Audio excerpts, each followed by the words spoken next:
Question दिया कि अभी ने दो वस्तुओं में प्रत्येक को 5220 रुपये में बेचा। एक वस्तु पर 16% का लाभ हुआ और दूसरे पर 10% की हानि हुई।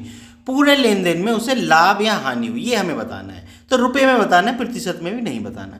तो देखो 5220 रुपये में प्रत्येक वस्तु बेची, मतलब दो वस्तुएं थी उसके पास, तो ये भी 5220 में बेची, दोनों 5220 में बेच दी। लेकिन एक पर तो 16% का क्या हो रहा है, लाभ हो रहा है भाई, और एक पर क्या हो रहा है, 10% की हानि हो रही है। ठीक है, तो दोनों का हम क्या कर लेते हैं, क्रिया मूल्य निकाल लेते हैं। तो भाई जिस पे लाभ हो रहा है उसका क्रिया मूल्य कितना हो गया भाई, 5220 तो विक्रय मूल्य है, तो क्रिया मूल्य कितना हो जाएगा, 100/100 प्लस लाभ, ऐसे निकालते हैं ना, 100 प्लस लाभ, तो 100 प्लस 16, तो ये कितना हो गया, 116। ठीक है ना भाई, 100 प्लस 16 116 होते हैं। तो देखो इसको काट के देखो जरा कितनी बार जा रहा है, काट के देख लेते हैं, है ना। तो वो 4 से काट लो, 4 से कट रहा है ना, हाँ दोनों कट रहे हैं। तो 4 दूनी 8 और 4 नाम 36। ठीक है, 4 से इसको काट लो, तो 4 एकम 4, 4 तिया 12, ना जाने की 0 और 4 पंजे 20। ठीक, अब काट लो 29 से, 29 से जरा 1305 में भाग दे लो भाई, 1305 ऐसे करके दे लो। तो कितनी बार जाएगा, 3 चौक 12, 4 नाम 36, ये आ गया 116। ठीक है, अब कितने बचे, 10 में से 6 गए 4, और यहाँ कहते हो 2 में से 1 गया 1, अब फिर होता लिया 5, तो ये कितनी बार जाएगा, 5 बार, क्योंकि 29 पंजे कितने होते हैं, 145। भाई 50 तक पहाड़ी जरूर याद कर लेना, मेरे भी याद नहीं है, लेकिन तुम लोगों को एग्जाम देना है, ठीक है ना। मैं तो गुना करके कर लेता हूँ, लेकिन तुमको एग्जाम देना है तो 50 तक पहाड़ी जरूर याद कर लेना, ठीक है।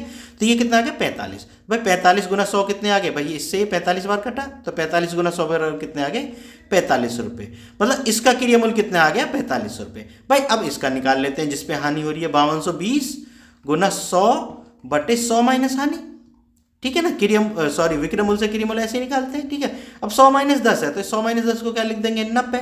ठीक है, अब इसको सॉल्व कर लो, देखो 0 से 0 कट गई, 9 का भाग दे दो इसमें, तो 9 का देखो भाग जा रहा है नहीं जा रहा है, 9 बचे 45। ठीक है, 7 बचे 9 8 72, चला गया भाई, है ना। तो ये बराबर कितना आ गया, 5800 रुपये।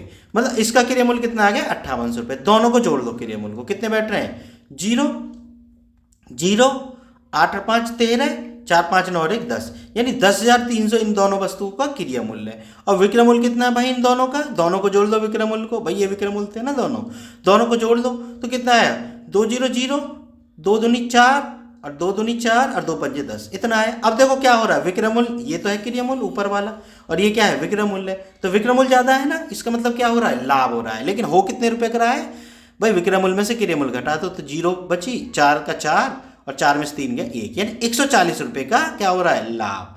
ध्यान रखना, जब विक्रय मूल्य ज्यादा है तो लाभ हो रहा है, और क्रिया मूल्य ज्यादा है तो हानि हो रही है। ठीक है, तो 140 रुपये का लाभ है कहीं ऑप्शन में, ये रहा। ठीक है बच्चों, बात समझ में आ गई होगी। अगर वीडियो पसंद आई हो तो चैनल को सब्सक्राइब जरूर कर लेना। मिलते हैं फिर नेक्स्ट वीडियो में।